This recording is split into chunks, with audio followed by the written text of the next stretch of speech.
Assalomu alaykum va rahmatullohi va barakatuh. Hurmatli kanal kuzatuvchilari, tibbiyot talabalari, xususiy patologiya darsligidamiz, ya'ni kursida, xususiy patologiya kursidamiz. Bugun sizlar bilan ko'rib chiqadigan mavzuyimiz o'tkir respirator distress sindromi, ya'ni acid respiratory distress syndrome'ga bag'ishlanadi. Bugungi bor fokusimizni aynan mana shu kasallikning ta'rifi, etiologiyasi, patogenezi, makro mikro ko'rinishi, oqibat va asoratlariga to'xtalar ekanmiz. Demak, boshladik. O'tkir respirator distress sindromi nima? Yuqorida Robbins kitobida berilgan ta'rifda ko'rishingiz mumkin.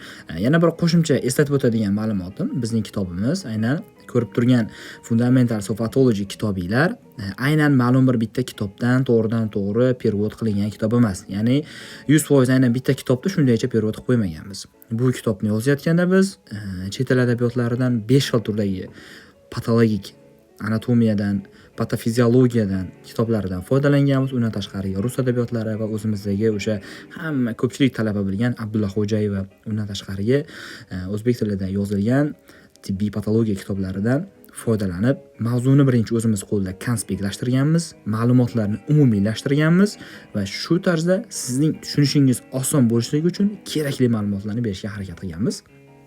Endi tushuncha hosil bo'lmasin, aynan patoma kitobini shunchaki tarjima qilinganimi? Yo'q. Ba'zi kasalliklar patomada berilmagan, o'zimizda ko'p uchraydigan kasalliklarni iloji boricha sig'dirishga harakat qilganmiz. Demak, kasallik haqida to'xtalamiz. Bu kasallik o'z aslida nima? Distress sindromi. Bu o'pkaning o'tkir yallig'lanishligi bilan kechadigan shikastlanish hisoblanadi. Ya'ni o'pkaning o'tkir yallig'lanishligi shikastlanish hisoblanar ekan va bunda patologiyasi asosan alveolar kapillyarlar membranasining zararlanishligi bilan kechadi. Aynan mana shu membranalarda patogenezda ko'rib chiqamiz, kengaya olmay qolishligi, elastikligini buzilishligi bilan kechadigan patologik kasallik hisoblanadi. Undan keyin esa alveolarlarda suyuqlik yig'ilishi va surfaktant yo'qolishi bilan kechadi.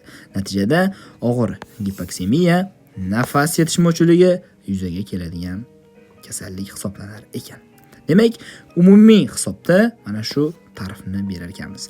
Kasalligimizning etiologiyasiga to'xtalamiz. Ya'ni acid respiratory distress sindromi, arz etib ketaman keyingi gaplarda. Asosiy klinik sabablarini ikki turga bo'lamiz. Ya'ni birinchisi pulmonar sabablar, ya'ni o'pkadagi sabablar va o'pkadan tashqarigi sabablar ham bor. O'pkadagi sabablar nima bo'lishligi mumkin? O'pkadagi sabablarni aytishimiz mumkin bo'ladiki, pnevmoniya, har xil turdagi, ya'ni bakteriyali, virusli pnevmoniyalar. Undan keyin esa aspiratsiyalar. Aspiratsion zotiljamlar rivojlanishiga mumkin. Oshqozon shira sekretsiyasi qaytadigan bo'lsa, qusuq holatlari, misol uchun nafas yo'liga o'tib ketadigan bo'lsa, aynan ana shuni natijasida yuzaga kelib chiqadigan bizdagi aynan mana shu pulmonar sabablarga kiritar ekanmiz, asl rivojlantirib yuborishi mumkin ekan va o'pka kontuziyasi va travmalari, o'pkaning har xil turdagi yopiq travmalarini inobatga olishimiz kerak ekan va ingalyatsion zaharlar aytishimiz mumkin bo'ladiki, tutun, kimyoviy gazlar, undan tashqariga chekish, aytaylik o'sha sement zavodlarida, mana shunaqangi ko'mir kon zavodlarida ishlovchilarda bu kasallikni uchrashi ehtimoli yuqoriroq va o'pka emboliyasi. Ekstrapulmonar sabablarni sanab o'tamiz. Ekstrapulmonar sabablarga septik shok eng asosiy sabab sifatida mana qizilda berib ketaman hozir. Patoma kitobida sepsisni ko'rsatadi. Ya'ni patoma, USML patoma kitobida ekstrapulmonar sabablarga septik shokni asosiy omil sifatida olar ekan. Pankreatit ma'lum bir sabablarning hisobiga rivojlangan va ko'p travmalar, politravmalar, gemotransfuzion reaksiyalar, yonish jarohatlari, dori reaksiyalari, uremiya. Bularning barchasi o'pkada nafas yetishmovchiligiga olib keladigan va alveolarning zararlanishiga olib keladigan holatlar hisoblanadi. Umumiy hisobda hammasi alveolani zararlaydi. Kresib qo'yamiz, zararlar ekan. Va davom etamiz. Kasallikni patogeneziga to'xtalamiz. Kasallikni patogenezidan nimani ko'rishligimiz mumkin bo'ladi? Eng asosiy patogenez, yuqorida aytib o'tganimdek, alveola va kapillyar membranalarning shikastlanishi yotadi. Tub mohiyatida siz eslab qolishingiz uchun ARDS, ya'ni o'pka respirator distress sindromi kasalligida alveola va kapillyarlar o'rtasida membrana shikastlanishi yotadi. Aynan mana shu esda qolsa, qolgan ma'lumotlarni ham eslashingiz osonroq bo'ladi. Xo'p, asosiy jarayonlar. Biz patogenezda har bitta kasallikka bosqichma-bosqich kirib boramiz. Nimadan boshlanadi, nimadan tugashini ko'rib chiqamiz. Birinchi navbatda inflammator jarayonlar, yallig'lanish mediatorlari ishlab chiqarilishni boshlaydi. Ya'ni septik shok, yuqorida sanab o'tdik, etiologik omil sifatida har xil turdagi infeksiyalar va aspiratsiya rivojlanadi. Va albatta infeksiyalar organizmga tushgandan keyin bizning o'zimizning organizmimizdagi makrofaglar nima bo'ladi? Faollashadi. Ular qaysilar? Interleykin 1, tumor nekrotik faktor alfa, interleykin 8lar. Bu mediatorlar bo'ladigan bo'lsa, endi neutrofillarni chaqiradi. Neutrofillar degan vazifasi makrofaglarga o'xshab nima qilardi? Ya'ni o'sha infeksiyani yo'q qilardi. Fagositoz xususiyati bor neutrofillarda ham. Aynan mana shunday tarifi bor. Endi esa neutrofillarning roli nimada? Bu yerda neutrofillarimiz nima qilib beradi? Ikkinchi bosqich neutrofillardir roli. Neutrofillar aytishligimiz mumkin bo'ladiki, alveolar kapillalar devoriga yopishadi va o'sha yerga turib olib oksidantlar, proteazalarni ajratishni boshlaydi. O'zidan ajratib chiqarayotgan proteazalar elastaza, mieloperoksidaza va kislorod radikallarni ishlab chiqarishni boshlaydi. Radikallarni hosil qilishni boshlaydi va u yerda nima bo'ladi? Endoteliy va epiteliy shikastlanishni boshlaydi. Kapillarlar permobilitligi oshib ketar ekan. Va bizda 3-bosqichimiz, 3-bosqichda alveolar epiteliy shikastlanishni boshlaydi. Alveolarning epiteliysi shikastlanadi. Xo'p, birinchi tip aytib o'tamiz, birinchi, ikkinchi, 3-tip pnevmasitlar tafovut qilinadi. Esinglarda bo'lsa, normal fiziologiyadan hammaga ma'lum birinchi, ikkinchi, 3-tip nimalarimiz bor. Yuqorida biz aytib o'tgandek, nima surfankdan ishlab chiqarish ham buzilardi. Aynan ikkinchi tip pnevmasitlardan nima ishlab chiqariladi? Surfankdan ishlab chiqariladi. Demak, birinchi tip pnevmasitlar zarar ko'radigan bo'lsa, alveolar nimasi? Devori zararlanadi, devori buziladi. Ikkinchi tip pnevmasitlar ham shikastlanadi. Bunda esa surfankdan ishlab chiqarilishi kamayib ketadi. Alveolar kollaps bo'ladi, ya'ni atelektaz bo'ladi. Atelektaz nima edi? O'sha alveolar bujumayib, puchayib qolishligi atelektaz deyiladi. Demak, bizda alveolarimiz shikastlanishni boshladi. Birinchi, ikkinchi tipdagi alveolarimiz shikastlanishni boshlayapti va alveolar devori buzildi va surfakdan ishlab chiqarilishi kamayib ketdi. Alveolarimiz nimaga uchradi? Kollapsga uchradi. Endi davom etamiz. 4-bosqichda esa nima bo'lar ekan? Gialinli. Ya'ni gialinli membrana hosil bo'lishni boshlaydi. Bunda endi mana plazma oqsillari va alveolarga chiqadi. Qon tomirdagi o'sha plazma oqsillari alveolarga chiqadi. Nekrotik hujayra qoldiqlari bilan birlashib ketadi. U yerda nekrozlar rivojlanishni boshlaydi va gialin membranalar hosil bo'ladi. Shisha singari ko'rinadi. Ko'rganimizda gaz almashinuvi yomonlashadi. O'sha bizda yallig'lanish rivojlanyapti, avjlanyapti, arts kasalligi va gaz almashinuvi buzilishyapti. Gaz almashinuvi buzilishi esa nimaga olib keladi? Mana gaz almashinuvi buzilishi 5-bosqichda ko'ramiz. O'pkaning diffuziyasi yuzasi kamayadi. Ya'ni kengayuvchanligi kamayadi. Chunki gialin membranalar hosil bo'lishni boshladi. Membranalari gialinlashdi, qobig'i o'raldi. Shuning natijasida u kengayib to'ray olmay qoladi. Va endi bizda nima? Gipoksemiya holati, kislorod yo'q. Chunki alveolar kengayib bo'shashmayapti. Kislorod bilan davolashga kam javob beradi. Ya'ni gipoksemiyada kislorod berishimizga sezilarli darajada biz effekt olmas ekanmiz. Endi mana 3-bosqichga bo'lgan holatda patogenezni yana boshqadan ko'rib chiqamiz. Yallig'lanishda eksudatsiya, proliferatsiya bosqichlari bor-da. Endi bunda nimalar sodir bo'ladi? Eksudativ faza 1-7-kungacha davom etadi. Bunda nima bo'ladi? Eksudativ fazada kapillarlardan suyuqliklar chiqadi. Oqsillar, plazma oqsillari chiqishni boshlaydi. Alveolardan oqsilli suyuqlik yig'iladi.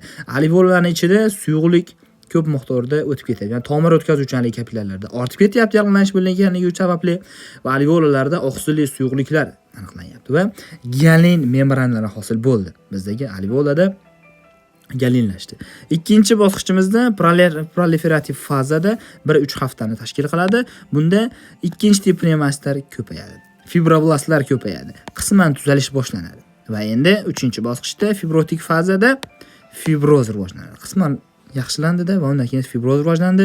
O'pkani elastikligi pasayadi, doimiy nafas yetishmovchiligi kuzatiladi bemorda. Chaqaloqlarda surfankdan ishlanib chiqarilmasligi natijasida shu kasallikni ko'rar, distress sindromini ko'rardik va bu kasallikda ham yana o'shandek xastalikni uchrashligimiz mumkin bo'lar ekan. Ya'ni yuqorida sanab o'tganlarimizda natijasida rivojlanar ekan. Makroskopik ko'rganimizda, ya'ni ko'zimiz bilan, ya'ni bemorni ochib ko'rganimizda o'pka og'ir, qattiq zich holatda bo'ladi. Kesilgan yuzasi ho'l, qizil, chunki ichida oqsilli suyuqlik mavjud edi. Alveollarda mana ko'ryapmiz, ko'p suyuqlik bor. Qo'shib pishgan o'pka, ya'ni hepatizatsiyaga o'xshash bo'lib ko'rinar ekan. Mikroskopik ko'rganimizda nimani ko'ramiz? Mikroskopik 3 ta bosqichga bo'ldik. Yuqoridagi nimalarimizni, patogenezimizni. Eksudativ faza, proliferatsiya, fibrotik toza. Fibrotik fazada endi har bitta bosqichda qanday ko'ramiz? Mikroskopda ko'rganda eksudativ fazada kapillyarlar kengaygan, chunki o'tkazuvchanlik ortib ketyapti, kapillyarlarimizda tomir o'tkazuvchanligi ortib ketyapti. Va alveollarda oqsilli eksudatlar, patogenezda bu narsa haqida gaplashdik. Neytrofillar to'planishini yuqorida sanab o'tdik va galin membranlar ko'rinadi. Ezinofil rangida qalin ko'rinadi. Shisha singari ko'rinish o'pka alveollarini qoplab turar ekan. Proliferativ fazada tip 2-tipdagi pnevmasitlarni ko'payganini, fibroblastlarni faollashganini, yangi kapillyarlar rivojlanganini ko'rar ekanmiz. Va fibrotik fazada esa alveollar septalari qalinlashadi. Bir-birini orasidagi alveollarning septalari qalinlashib ketadi va kollagenlar to'planadi. O'sha yerlarga fibrozlik to'qimalar paydo bo'lishni boshlar ekan. Demak, bu kasallikni biz individ kirib borganimizda aytgandik, kasallikning ta'rifi, patogenezi, makro-mikro ko'rinish va kasallikni oqibati, asorat haqida gaplashamiz. 30-50% holatlarda o'limga olib keladi, aytib o'tamiz kasallikni va o'pka fibrozi. Yuqoridagi alveolalarda fibrozlanib ketgandan keyin esa aytishimiz mumkin bo'ladiki, o'pkada fibrozlar rivojlanadi. Doimiy tarzda nafas yetish mushukligi, chunki alveolar to'liq kengayib bo'shashmayapti. Pulmonar gipertenziya. O'pka elastikligi kamayadi, restriktiv nafas yetishmovchiligi. Ko'plab bemorlar ventilyatsiyaga qaramay qoladi. Ya'ni tashqi tomondan oksigenoterapiyasiga muhtoj bo'lib qolar ekan. Yashash sifatini pasayish holatlari kuzatiladi. Albatta, yashash sifati kamayib ketadi. Xo'p, demak, kasalligini ko'rib chiqadigan bo'lsak, mana distress sindromini makroskopik ko'zimiz bilan ko'rganimizda aynan mana shunday holatda kasalligimiz ko'rinar ekan. Fibrozlashganlarini mana bu yerlarda ko'rishligimiz mumkin bo'ladi. Bu yerdan qaytamiz. Fibrozlashib ketganini aytaylik mana.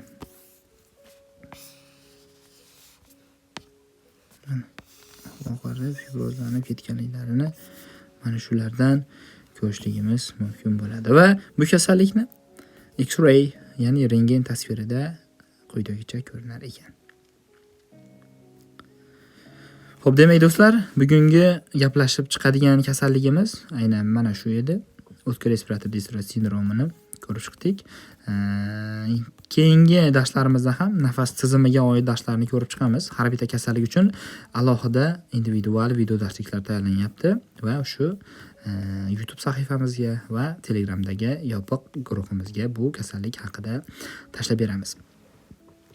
Xo'p, qo'limizdan kelgancha kitobda bu video darslikdan olishdan maqsad nima? Ya'ni o'zimiz yozgan narsamizni yana ham bir to'laqonliroq tushuntirib bera olish uchun aynan video darsliklar bilan integratsiyalashganmiz. Video darslarimiz bosqichma-bosqich kanalga tashlab borilyapti. Bugun siz bilan o'tkir respirator distress sindromi haqida gaplashdik. Ketkizgan vaqtingizga rozi bo'ling. Hammaga rahmat. Sog'